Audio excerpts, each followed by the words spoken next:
Karnataka assembly इंतखाबात का ऐलान कल हुआ और उसके बाद कुछ सर्वे कल तमाम टीवी चैनल्स ने दिखाए, जिसके बाद ऐसा लग रहा है कि भारतीय जनता पार्टी की ज़मीन कर्नाटक में खिसकती हुई नज़र आ रही है।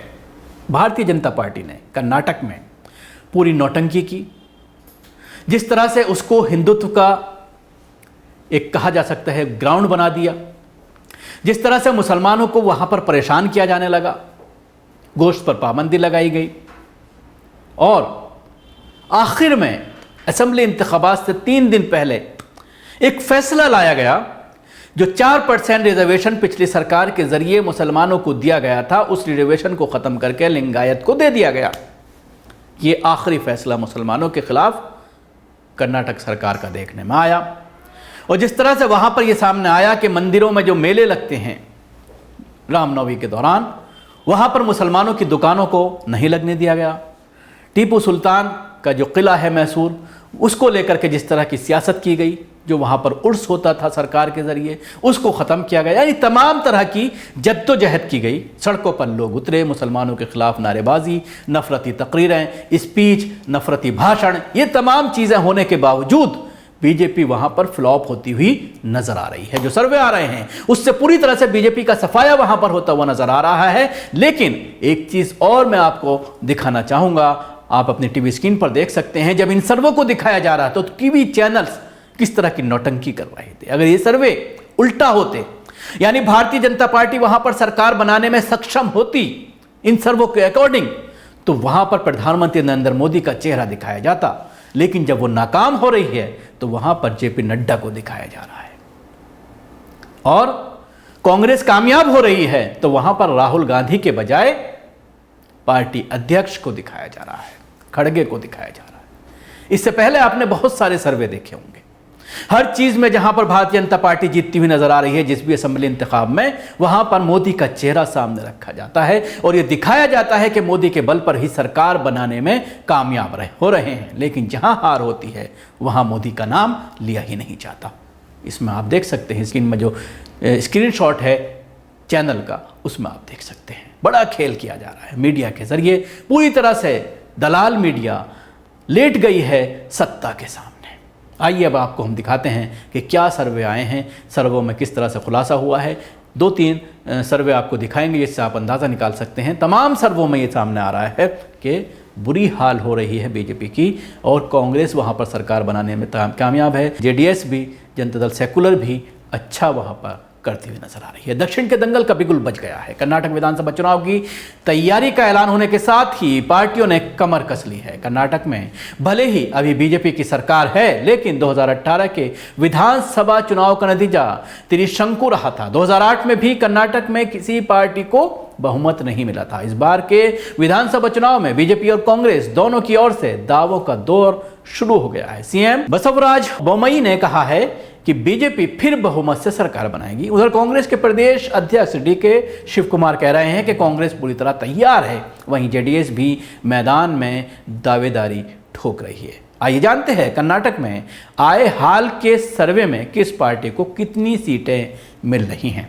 लोकपोल के ओपिनियन पोल में कांग्रेस कर्नाटक में सरकार बनाती दिख रही है। कांग्रेस को इस सर्वे में 116 से 123 सीटें मिलने का अनुमान लगाया गया है। वहीं बीजेपी को 77 से 83 और जेडीएस को 21 से 27 सीटें मिल सकती हैं। अन्य के खाते में 1 से 4 सीटें जा सकती हैं।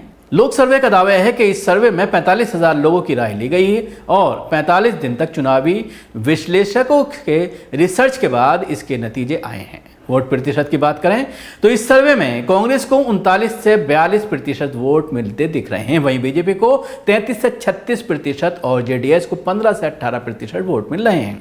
पॉपुलर पोल्स एजेंसी के ओपिनियन पोल के कर्नाटक में किसी पार्टी को बहुमत नहीं मिलने का अनुमान है। इस सर्वे के मुताबिक 224 सदस्यों वाली विधानसभा में बीजेपी और कांग्रेस के बीच कांटे की टक्कर है। इस सर्वे के मुताबिक कर्नाटक की सत्ता का काबिज बीजेपी को 82 से 87 सीटें मिल सकती हैं। राज्य में बहुमत के लिए 113 सीटों की दरकार है। पॉपुलर पोल्स के सर्वे में कांग्रेस को भी बीजेपी के बराबर 82 से 87 सीटें मिलनी नजर आ रही हैं। वहीं 2018 के चुनाव के बाद कांग्रेस के साथ गठबंधन सरकार बनाने वाली एचडी कुमारस्वामी की जेडीएस को 42 से 45 सीटें मिल सकती हैं। यानी इनके सर्वे के मुताबिक भी पिछली बार की तरह कांग्रेस और जेडीएस मिलकर के, जनता दल सेकुलर मिलकर के सरकार बना सकती है। तो ये दो सर्वे हैं जो कल सामने आए, मैंने सोचा आप तक पहुंचा दूं। इन सर्वों के मुताबिक भारतीय जनता पार्टी की जमीन खिसकती नजर आ रही है। और ये ऐसा नहीं है कि सर्वे की बात की जाए, अगर वहां पर आप लोकल लोगों से बात करते हैं, अगर आप वहां जाते हैं, कर्नाटक में जाते हैं, बेंगलोर जाते हैं, तो आप जो सियासत के जानकार हैं उनसे अगर आप बात करते हैं तो हर कोई ये कहता हुआ नजर आता है कि बीजेपी की ज़मीन पूरी तरह से यहाँ पर खिसक गई है, जिसकी कई वजूहात सामने आ रही हैं। एक तो सबसे बड़ी बात, 40% कमीशन वहाँ पर रखा गया, करप्शन की इंतहा। कर्नाटक की अगर हम बात करते हैं, कर्नाटक में सबसे ज़्यादा करप्शन अगर देखने में आता है इलेक्शन में तो कर्नाटक है।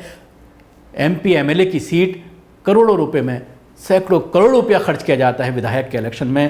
काउंसलर तक के इलेक्शन में अगर कोई काउंसलर बन जाता है तो वो एक टर्म में 100 करोड़ रुपए वहाँ पर कमाता है। इस तरह की बातें ऑफ द रिकॉर्ड लोगों के ज़रिए कही जाती हैं। और जो इलेक्शन का खर्च है कैंडिडेट्स का, वो भी बहुत ज़्यादा है। जाहिर सी बात है, जहाँ पर लाखों करोड़ रुपए के घोटाले होते हों, जिस तरह से आपने देखा था बिलारे बंधुओं का जो घोटाला सामने आया था, और अब जिस तरह से ये बातें सामने आ रही हैं कि 40% कमीशन रखा गया है, हर काम में 40% कमीशन दिया जाता है, उसके बाद ही कोई काम वहाँ पर होता है, जिसको लेकर के लोग परेशान हैं। रिश्वतखोरी का बाजार गर्म है। वो भारतीय जनता पार्टी, अभी 3 दिन पहले ही प्रधानमंत्री नरेंद्र मोदी ने दिल्ली के ऑफिस का जो शिलान्यास किया था, नई बिल्डिंग का, आवासीय परिसर का, उसमें कहा था कि हम जो बढ़ते जा रहे हैं उसकी वजह यही है कि हमने करप्शन पर काबू पाया है। लेकिन जब आप ग्राउंड पर जाते हैं तो देखने में नजर आता है कि करप्शन अपने चरम पर है। जहां पर भी भारतीय जनता पार्टी की सरकारें हैं, पुलिस पूरी तरह से बेकाबू है, अधिकारी बेकाबू हैं, जितना चाह रहे हैं पैसा वसूल रहे हैं। और उसकी मिसालें लगातार आए दिन रोज़मर्रा की ज़िंदगी में जब आप देखते हैं तो सामने आती हैं। अगर आप उत्तर प्रदेश में रहते हैं, आप मध्य प्रदेश में रहते हैं, तो आप उसका बखूबी अंदाज़ा लगा सकते हैं कि किस तरह से चरम पर है। जाहिर सी बात है, सिर्फ महज कह देने से, स्पीच दे देने से कोई करप्शन कम नहीं होता। ग्राउंड पर जो लोग झेल रहे हैं, जो फेस कर रहे हैं, वो अच्छी तरह जानते हैं कि करप्शन कहां पर है। शुक्रिया। आपको हमारी कोशिश कैसी लगी जरूर बताएं। हमारे YouTube चैनल को सब्सक्राइब करना ना भूलें।